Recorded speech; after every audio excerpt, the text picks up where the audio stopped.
창세기 37장 18절에서 36절까지입니다. 요셉이 그들에게 가까이 오기 전에 그들이 요셉을 멀리서 보고 죽이기를 꾀하여 서로 이르되 꿈꾸는 자가 오는도다. 자, 그를 죽여 한 구덩이에 던지고 우리가 말하기를 악한 짐승이 그를 잡아먹었다 하자. 그의 꿈이 어떻게 되는지를 우리가 볼 것이니라 하는지라. 루벤이 듣고 요셉을 그들의 손에서 구원하려 하여 이르되 우리가 그의 생명은 해치지 말자. 루벤이 또 그들에게 이르되 피를 흘리지 말라. 그를 광야 그 구덩이에 던지고 손을 그에게 대지 말라 하니 이는 그가 요셉을 그들의 손에서 구출하여 그의 아버지에게로 돌려보내려 함이었더라. 요셉이 형들에게 이르매 그의 형들이 요셉의 옷 곧 그가 입은 채색 옷을 벗기고 그를 잡아 구덩이에 던지니 그 구덩이는 빈 것이라. 그 속에 물이 없었더라. 그들이 앉아 음식을 먹다가 눈을 들어 본즉 한 무리의 이스마엘 사람들이 길르앗에서 오는데 그 낙타들의 향품과 유향과 모략을 싣고 애굽으로 내려가는지라. 유다가 자기 형제에게 이르되 우리가 우리 동생을 죽이고 그의 피를 덮어둔들 무엇이 유익할까?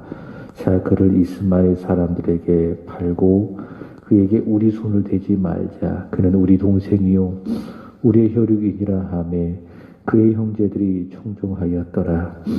그때에 미디안 사람 상인들이 지나가고 있는지라.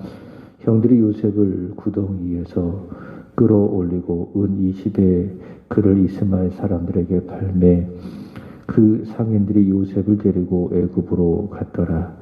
루벤이 돌아와 구덩이에 이르러 본즉 거기 요셉이 없는지라. 옷을 찢고 아우들에게 되돌아와서 이르되 아이가 없도다. 나는 어디로 갈까? 그들이 요셉의 옷을 가져다가 순염소로 죽여 그 옷에 피에 적시고 그의 채색 옷을 보내어 그의 아버지에게로 가지고 가서 이르기를 우리가 이것을 발견하였으니 아버지의 아들의 옷인가 보소서 하매 아버지가 그것을 알아보고 이르되 내 아들의 옷이라. 악한 짐승이 그를 잡아 먹었도다. 요셉이 분명히 찢겼도다 하고 자기 옷을 찢고 굵은 배로 허리를 묶고 오랫도록 그의 아들을 위하여 애통하니 그의 모든 자녀가 위로하되 그가 그 위로를 받지 아니하여 이르되 내가 슬퍼하여 수월로 내려가 아들에게로 가리라 하고 그의 아버지가 그를 위하여 울었더라. 그 미디안 사람들은 그를 애굽에서 바로의 신하 친위대장 보디발에게 팔았더라. 아멘. 창세기 37장 18절에서 36절까지 읽었습니다. 창세기 37장 18절에서 36절까지 읽었습니다. 오늘 우리가 읽을 성경 말씀은 본문이 있는 창세기 37장 그리고 마가복음 7장 욥기 3장 로마서 7장입니다. 오늘 말씀의 큰 주제는 탄식입니다.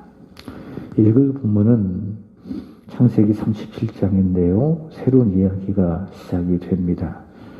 지금까지 창세기의 주요 인물은 야곱이었습니다. 그런데 37장부터는 요셉의 이야기가 시작이 됩니다. 창세기 37장을 읽다가 보면 야곱의 가정이 문제가 있다. 야곱의 가정에 심각한 문제가 있다라는 것을 알 수가 있습니다. 야곱의 사랑을 독차지한 요셉은 형들의 잘못을 사사건건 확인을 하고 아버지에게 고자질을 하죠. 그리고 아버지가 입혀준 채색 옷을 눈치 없이 입고 몸을 내고 그리고 반복적으로 꿈 이야기를 하고 그래서 형들의 분노를 사고 결국 죽이려고 하는 마음까지 들게 합니다. 사실 이 모든 문제, 이 형제들 간의 이런 문제, 요셉과 또 그 형제들 간의 이런 문제는 야곱 때문에 그렇습니다. 공정하게 아들들을 사랑한 것이 아니라 요셉만을 더 사랑하는 편애 때문에 이런 문제가 생긴 것이죠. 물론 야곱이 요셉을 더 사랑하는 것이 이해가 됩니다. 왜냐하면 요셉은 자신이 특별히 더 사랑했던 라헬의 아들이었기 때문에, 또 라헬이 세상을 떠나지 않았겠습니까? 그러나 다른 아들도 똑같은 아들들입니다. 그것을 감안해서 어느 정도 균형 있게 사랑할 수 있어야 합니다. 그러나 야곱이 그렇게 하지 아니함이 이 가정에 이런 분열이 있는 심각한 문제를 불러오게 되었습니다. 결국 형들은 마음을 하나로 모아서 요셉을 죽이려 하고 있습니다. 오늘 본문은 형들의 미움을 받은 요셉이 애굽의 종으로 팔려가고 요셉이 죽은 줄 알고 외쳤던 야곱, 그 야곱의 탄식을 보여주고 있습니다. 그래서 오늘 말씀의 주제, 방금 말씀드렸던 것처럼 본문은 탄식, 요셉의 탄식, 그리고 야곱의 탄식을 보여주고 있습니다. 19절 말씀을 보시면은 요셉의 형들은 자기에게 가까이 오는 요셉을 바라보면서 외칩니다. 서로 이르되 꿈꾸는 자가 오는도다. 이 말은 요셉의 꿈을 인정하는 말이 아니죠. 요셉을 조롱하는 말입니다. 요셉의 꿈을 조롱하는 말입니다. 26절이 20절이 이어지는 내용 20절이 그 이유를 말해주고 있습니다. 자, 그를 죽여 한 구덩이에 던지고 우리가 말하기를 악한 짐승이 그를 잡아먹었다 하자. 그의 꿈이 어떻게 되는지를 우리가 볼 것이니라 하는지라.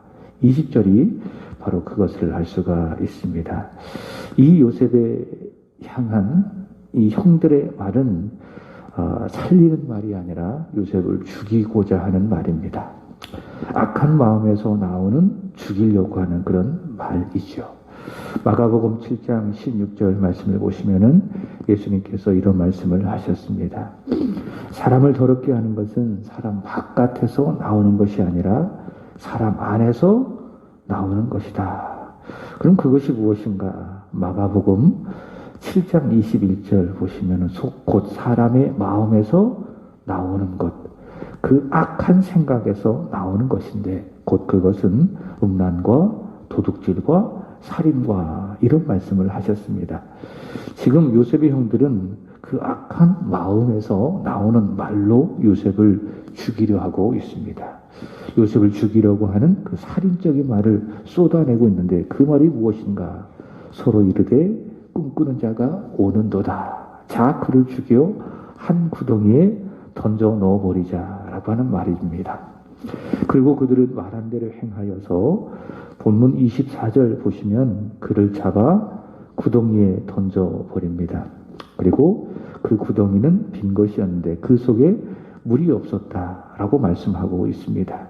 다행히 하나님의 섭리로 요셉은 죽지는 않습니다. 왜냐하면 요셉의 꿈은 하나님께서 주신 꿈이었고 그 꿈을 하나님께서 이루셔야 하기 때문에 하나님께서 간섭하셔서 요셉은 생명을 건지게 됩니다. 그리고 대신 은 20에 애굽의 종으로 팔려가게 됩니다. 그런데 중요한 것은 탄식입니다. 말씀드렸던 것처럼 요셉의 탄식. 본문에는 없지만은 창세기 42장 21절 말씀을 보시면은 요셉이 형들에 의해서 구덩이로 던져질 때에 요셉이 탄식했음을 보여주고 있습니다. 이렇게 이야기합니다. 그들이 서로 말하되 우리가 아우의 일로 말미암아 범죄하였도다. 그가 우리에게 애걸할 때에 그 마음의 괴로움을 보고도 듣지 아니하였으므로 이 괴로움이 우리에게 임하였도다. 그러니까 요셉이 형들에 의하여 구덩이에 던져질 때에 요셉이 애걸했다. 탄식했다. 형들 왜 그러십니까? 왜 나한테 이런 겁니까? 제발 나를 살려주시오라고 요셉은 형들을 향하여 탄식했다. 그것을 알 수가 있죠. 요셉은 전혀 생각하지도 못한 형들의 이 살인적인 행동으로 인해서 크게 울부짖으며 탄식했던 것입니다. 이해할 수 없는 현실 속에서 요셉이 할 수밖에 없는 것, 그것은 무엇인가? 그것은 바로 탄식입니다. 오늘 본문에 나오는 야곱도 같습니다. 형들이 요셉의 옷에 수용소 피를 적시고 아버지 야곱에게로 갑니다. 그리고 그 옷을 보여주면서 야곱을 향하여 이렇게 이야기합니다. 아버지, 요셉이 죽었습니다. 이게 뭡니까? 야곱을 속이고 있는 것이죠.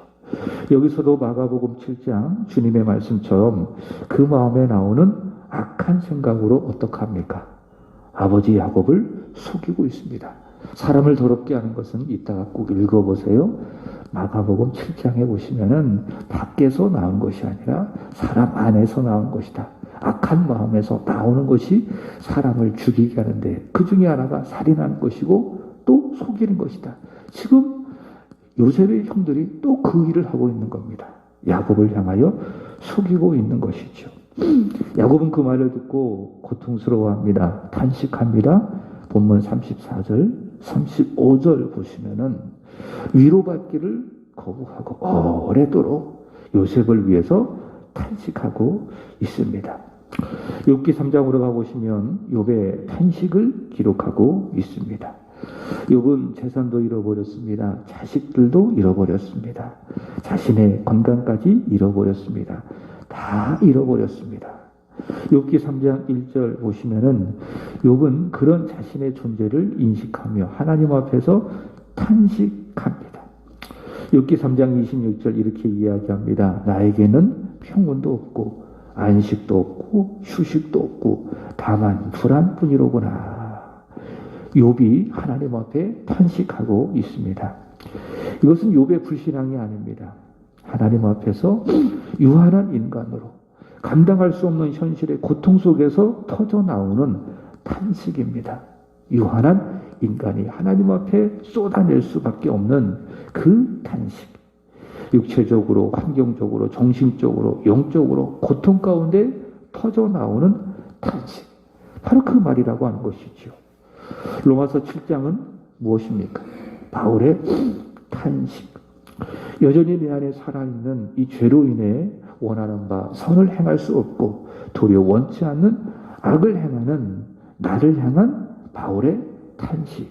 그러니까 욥기 3장은 욥의 탄식, 로마서 7장은 바울의 탄식, 창세기 37장은 요셉의 탄식, 야곱의 탄식. 사도 바울은 로마서 7장 19절 20절에서 이야기하기를 내가 원하는 바 선을 행하지 아니하고 도리어 원치 아니하는 바 악을 행하는도다. 만일 내가 원하지 아니하는 그것을 하면 이를 행하는 자는 내가 아니니 내 속에 거하는 죄니라. 이게 뭐예요? 바울의 탄식이죠. 그래서 그는 탄식을 합니다. 이렇게 이야기합니다. 로마서 7장 24절 오호라 나는 곤고한 사람이로다. 누가 나를 이 사망의 몸에서 건져내랴. 오호라 하나님 앞에서 자신이 죄를 지을 수밖에 없음을, 오히려 악을 행할 수밖에 없음을 하나님 앞에 탄식하고 있습니다. 그렇습니다. 요셉이 탄식을 하고 야곱이 탄식을 하고 또 욥이 탄식을 하고 바울이 탄식을 하고 그 이유는 우리가 이 세상에 살아가고 있고요. 또 내 안에는 죄가 있기 때문에 그것 때문에 탄식할 수밖에 없습니다. 사망의 몸을 끌어안고 우리가 이 세상을 살아가고 있기 때문에 그 영향 아래서 우리가 살아가고 있기 때문에 탄식할 수밖에 없습니다. 그러나 이런 탄식은 이 세상과 나에게 소망이 없음을 알게 하는 것이기 때문에 그래서 결국 어떻게 합니까? 예수를 바라보게 하는 탄식이다라는 거죠. 그러니까 예수를 믿지 않는 사람들도 탄식할 수가 있습니다. 그러나 그것은 절망입니다. 왜냐하면 예수를 바라보지 않게 하기 때문에. 그러나 우리 예수를 믿는 사람들의 탄식, 요셉의 탄식, 야곱의 탄식, 욥의 탄식, 그리고 바울의 탄식, 이것은 절망이 아니라는 것이죠. 왜냐하면 이 탄식으로 말미암아 예수를 바라보게 하기 때문에 이러한 탄식은 소망을 주는 탄식이다. 마가복음 7장에 가보시면 예수님께서는 말을 더듬고 귀를 먹는 자를 고치십니다. 그가 얼마나 탄식했을까? 보지 못하고 들을 수 없으니 그는 탄식할 수밖에 없었습니다. 그러나 예수님께서 그를 위해서 탄식하십니다. 마가복음 7장 34절의 말씀을 보시면 예수님 그를 위하여 탄식하십니다. 볼 수 없고 들을 수 없는 그를 위해서 탄식하시며 외치신 말씀이 무엇인가? 에바다, 에바다. 에바다 하시며 예수께서 탄식하시니 그의 귀가 열리고 혀가 들려 말문이 정확하게 변한 것을 볼 수가 있습니다. 예수님께서는 바로 그렇습니다. 세상과 죄 아래에 있는 우리, 사도 바울이 말했던 것처럼 사망의 몸을 끌어안고 있는 우리를 위해서 예수께서 탄식을 해주셨습니다. 그리고 우리를 그 탄식에서 해방시켜 주셨습니다. 그래서 바울이 로마서를 마무리하면서 7장 25절에 외친 것이 무엇인가? 우리 주 예수 그리스도로 말미암아 하나님께 감사하리로다. 비록 우리는 이 세상을 살아가면서 이렇게 욥처럼 바울처럼 때로는 사람들과의 갈등 속에서 또 사람들에게 때로는 속임을 당하고 요셉처럼 야곱처럼 탄식할 수밖에 없지만은 그런 탄식은 하나님 앞에서 나로 하여금 하나님을 바라보게 하고 또 주 예수 그리스도를 바라보게 하니 우리는 그러한 탄식을 소망의 탄식이라고 부를 수가 있습니다. 여러분 하나님 앞에서 나를 바라보며 탄식하시기 바랍니다. 그리고 그 탄식에서 우리를 해방시켜 주실 우리 주 예수 그리스도를 바라보시고 그 예수 그리스도로 말미암아 하나님께 감사하는 저와 여러분이 되기를 바랍니다. 예수 그리스도 그분만이 우리를 사망의 몸에서 이 탄식할 수밖에 없는 이 세상에서 구원하실 길이시고 진리시고 생명이심을 우리는 믿습니다. 그 예수 그리스도로 말미암아 하나님께 감사하는 저와 여러분이 되기를 바라고 오늘 하루 우리의 남은 일생이 되기를 주의 이름으로 축복합니다. 기도하겠습니다. 좋으신 하나님, 믿음으로 감사함으로 이 새벽을 깨워 하나님 앞에 기도하며 오늘 하루를 열게 하여 주시니 감사합니다. 우리는 육체를 딛고 이 세상을 살아갑니다. 이 세상은 여전히 주 아래 놓여 있나이다. 우리는 바울이 그렇게 인정한 것처럼 사망의 몸을 끌어안고 살아가는 그런 인생입니다. 그러하기에 우리는 이 세상을 살아가며 때를 따라 탄식합니다. 사람들과의 관계가 힘겨워서 탄식을 하기도 하고 우리의 육체가 고달하고 우리의 영혼이 힘겨워서 탄식하기도 하고 이런저런 이유로 많은 탄식을 쏟아내며 살아갑니다. 그러나 그 탄식은 우리에게 절망이 아니라 우리로 하여금 하나님을 바라보게 하고 그리스도 예수를 바라보게 하니 우리에게 소망인 줄로 주여 믿나이다. 하나님 탄식 가운데 저희들 절망하지 아니하게 하여 주시고 우리에게 이김을 주시고 그 탄식을 소망으로 바꾸어 주시는 예수 그리스도로 말미암아 하나님께 감사할 수 있는 바른 믿음을 허락해 주시기를 간절히 원합니다. 길이시고 진리시고 생명이신 구주 예수 그리스도로 하나님 앞에 감사하게 하시고 탄식 가운데에 기뻐하며 행복해하며 믿음으로 살아내는 사랑하는 우리 세안의 모든 성도들이 되게 하여 주시옵소서. 하나님 오늘 하루도 하나님의 손에 모든 것을 맡겨드립니다. 주님의 손을 붙들고 가게 하시고 주와 동행하며 살아가는 하나님 은혜의 하루가 되게 하여 주시옵소서. 오늘 밤 있는 금요 기도에도 성령 충만한 시간이 되게 하시고 모여 기도하는 시간 말씀을 듣고 은혜 받는 복된 시간이 되게 하여 주옵소서. 주님 앞에 드려지는 김인영 권사님의 1000번째 기쁘게 받아주시기를 원하며 기록한 것처럼 새한교회 부흥하게 하여 주옵소서. 권사님의 믿음도 가정도 일터도 하나님의 은혜로 부흥하게 하여 주옵소서. 기도하는 이 시간 성령 충만한 시간이 되게 하여 주시고 부르짖을 때에 응답하시는 하나님을 경험하는 이 복된 시간이 오늘 이 새벽이 되게 하여 주옵소서. 예수님의 이름으로 기도합니다.